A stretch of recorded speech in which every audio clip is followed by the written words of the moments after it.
What I'd like to say first is you're capable, you're gifted, you've been called, you've been recognized as someone who's a ministry leader, maybe ordained, maybe called to a staff, which means that what you need to do is accept that you don't have every gift. You're gifted, you don't have every gift. A lot of criticism comes from people who say, oh, this ministry worker isn't good at this, which is correct. Nobody's good at everything.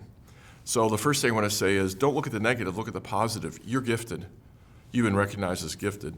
And I would say, broadly speaking, in the Bible, we would notice there are three main offices: prophet, priest, and king. They line up very well with ministry work. So prophets are teaching and preaching and applying the word of God, bringing the truth to God's people. And then a priest cares for people, maybe prays with them one-on-one, meets with them in time of need, offers them concrete aid. And a king leads the enterprise. So if you're a young ministry worker, pastor, or someone else in ministry, I would say to you, try to figure out which one of these three is your dominant gift. And then maybe which is number two, and accept the fact that no one is good at all three. That includes you. There's only one person that was really good at all three. It's Jesus, and you're not Jesus. So accept that you aren't going to be good at everything, and try to develop your skill so that you're valued for your capacities and your contribution. And the classical answer to finding your gifts is essentially something like this.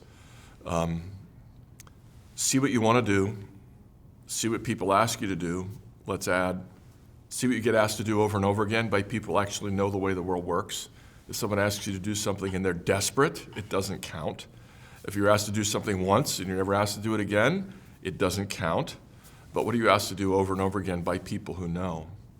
And then, let's not forget to bring the Lord into this. The Lord will give you mentors who have a skill set that you're attracted to, and they may have a little time in their schedule. Or there may be a need that suddenly appears. And so wade into that if you possibly can. If you think, maybe that's something I can do. So my first point is, yes, you'll face the fire of criticism, but develop, hone, rejoice in the gifts God's given you.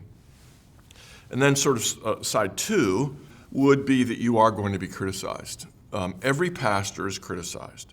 The more visible you are, the more criticism you face. If you're criticized, you're in the company of Moses, who was appointed by God and led the people out of Egypt, and people still said, hey, who do you think you are to lead God's people? Well, God appointed Moses. And yet they're complaining that, you've arrogated authority to yourself and you brought us out into the desert. And of course, Jesus was criticized and Paul was criticized and the heroes of the faith, Augustine and Calvin and Luther. You're in good company.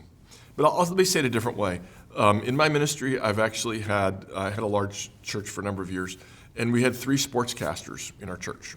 And one of them was local and announced for our local baseball team, and everybody loved him, a wonderful man, and he never had any problems, or virtually never. But the other two were national, and they would do things like announce NFL football games and Major League Baseball games like the World Series, the Super Bowl.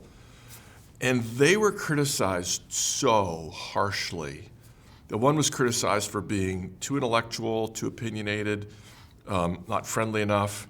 And the other was criticized for being flippant and sarcastic and jovial and insubstantial. And both of these men were fantastically intelligent, hardworking, well-prepared. Why were they criticized?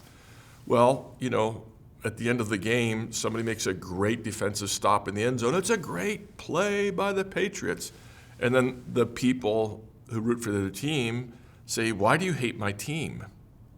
Well, why were they criticized? They were criticized for doing their job, for being an announcer. And whoever was the announcer who announced with enthusiasm some game-changing play was bound to be criticized.